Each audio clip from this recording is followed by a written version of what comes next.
So hello students, welcome back to brain boosters hub. तो हमारा आज का लेक्चर है on the topic Faraday's law of electromagnetic induction. तो एक साइंटिस्ट था माइकल फैराडे, जिसने ये सोचा कुछ अलग सी बात कि कैसे हम एक मैकेनिकल वर्क करके इलेक्ट्रिसिटी को प्रोड्यूस कर सकते हैं। मतलब हम कुछ भी पुश कर रहे हैं, पुल कर रहे हैं, कुछ भी कर रहे हैं, कोई भी मैकेनिकल वर्क कर रहे हैं, कुछ रोटेट कर रहे हैं, तो क्या प्रोड्यूस हो रही है? इलेक्ट्रिसिटी प्रोड्यूस हो रही है। तो फैराडे लॉ की स्टेटमेंट क्या है? Whenever there is change in magnetic flux linked with the coil, an EMF is induced. कि जब जब एक कॉइल में से मैग्नेटिक फ्लक्स चेंज होगी तो उस कॉइल में क्या इंड्यूस हो जाएगी? ईएमएफ। ईएमएफ कह सकते हो आप इलेक्ट्रिक एनर्जी, ठीक है, वोल्टेज जनरेट होगी। The magnitude of EMF induced is directly proportional to the rate of change of magnetic flux linked with it. Second statement कहती है कि जो EMF इंड्यूस्ड हुई थी उसका मैग्नीट्यूड किसके इक्वल होगा? Rate of change of magnetic flux. मतलब कि कुछ टाइम में, टाइम के चेंज होने के साथ साथ कितनी मैग्नेटिक फ्लक्स चेंज हो रही है, उस कॉइल में से कितनी मैग्नेटिक फ्लक्स चेंज हो रही है, उसका इक्वल किसके होगा? ईएमएफ के। ठीक है, तो ये है फैराडेज लॉ का mathematical expression E equals to minus delta 5B upon delta T, rate of change of magnetic flux. इस 5B को हम कहते हैं मैग्नेटिक फ्लक्स। तो मैं समझाती हूँ आपको फ्लक्स एक्चुअली होता क्या है।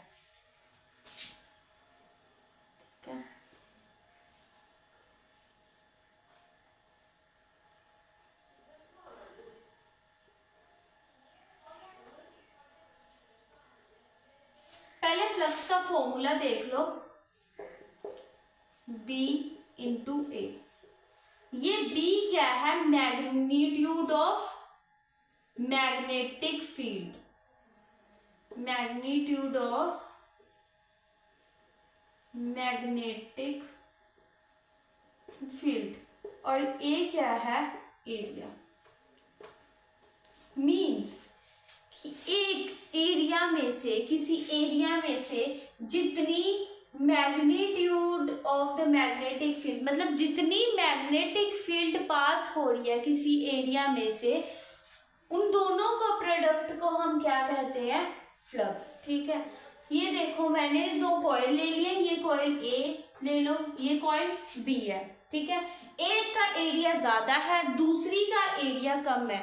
दोनों मैग्नेटिक फील्ड में रखती मैंने कुछ इस तरह से रखी है कि इस कॉइल में से क्या पास कर रही है? मैग्नेटिक फील्ड इसके अंदर जा रही है। ठीक है, इस बड़ी वाली कॉइल में जो कॉइल A है, इसका फ्लक्स क्या होगा? 4। इसमें कितनी मैग्नेटिक लाइंस पास कर रही है? 4 लाइंस पास कर रही है, तो इसका फ्लक्स क्या हो गया? 4। और इस छोटी वाली में, ये जो छोटी वाली कॉइल है, इसमें कितनी मैग्नेटिक फील्ड लाइंस पास कर रही है? सिर्फ 2, तो इसका फ्लक्स क्या हो गया? 2। ठीक है, मतलब कि एक गिवन कॉइल में, किसी एरिया में जितनी मैग्नेटिक फील्ड लाइंस पास कर रही है, वो उसका क्या कहलाता है? फ्लक्स। दूसरी हम एक और एग्जांपल लेते हैं। ये देखो, दो कॉइल है, दोनों का एरिया सेम है, लेकिन इस वाली कॉइल में से ज्यादा मैग्नेटिक लाइंस पास कर रही हैं और इस वाली कॉइल में कम।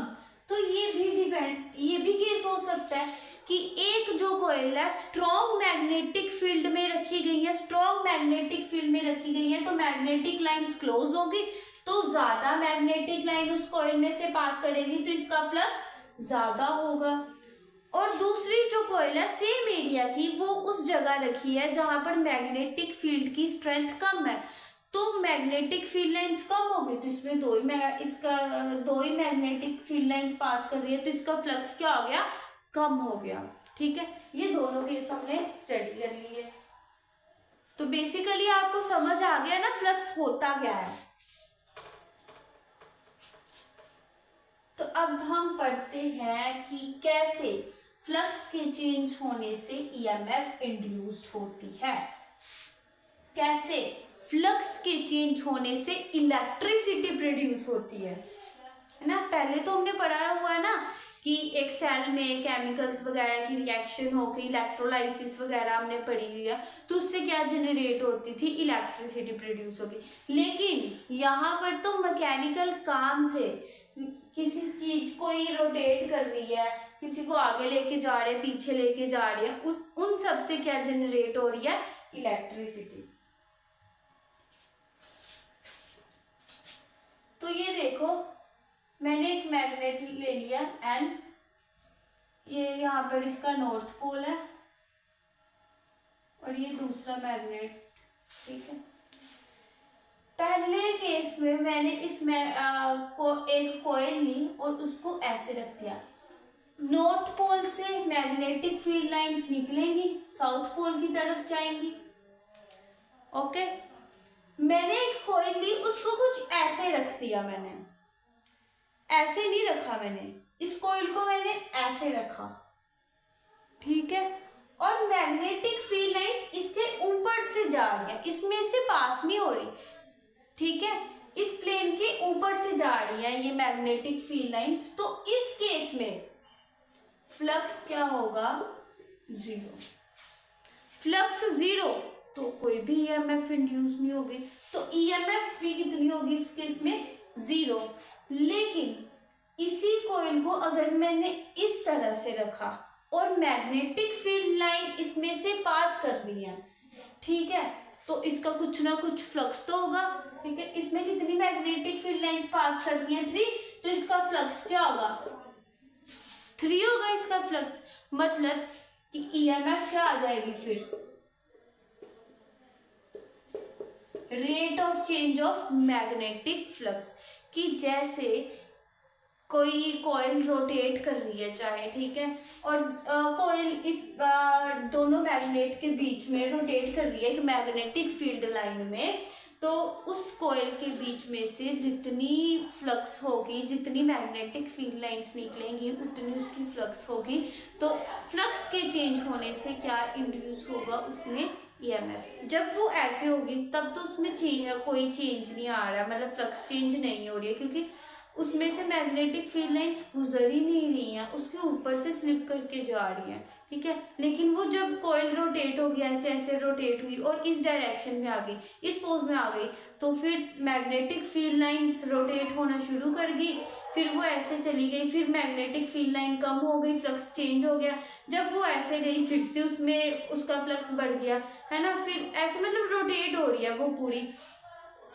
जब इस डायरेक्शन में गई, अगर फिर से वो ऐसे रोटेट हुई, फ्लक्स कम हो गया, ऐसे हुई, थोड़ा बड़ा, इस पोजीशन पे आके सबसे ज्यादा हो गया इसको फ्लक्स, मतलब कि उसका फ्लक्स चेंज हो रहा है। अगर फ्लक्स चेंज होता जा रहा है टाइम के साथ, तो उस कॉइल में, उस प्लेन में क्या इंड्यूस हो जाएगी, ईएमएफ। और जो ईएमएफ इंड्यूस होती है वो 2 फैक्टर्स पे डिपेंड करती है, एक तो rate of change of flux और दूसरा है टर्न्स ऑफ द कॉइल, ठीक है, कि कॉइल के कितने टर्न है। अगर कॉइल के ज़्यादा टर्न है तो उस ऑब्वियस सी बात है कि उसमें ज़्यादा ईएमएफ इंड्यूस होगी, अगर कम टर्न्स है तो उसमें कम ईएमएफ इंड्यूस होगी।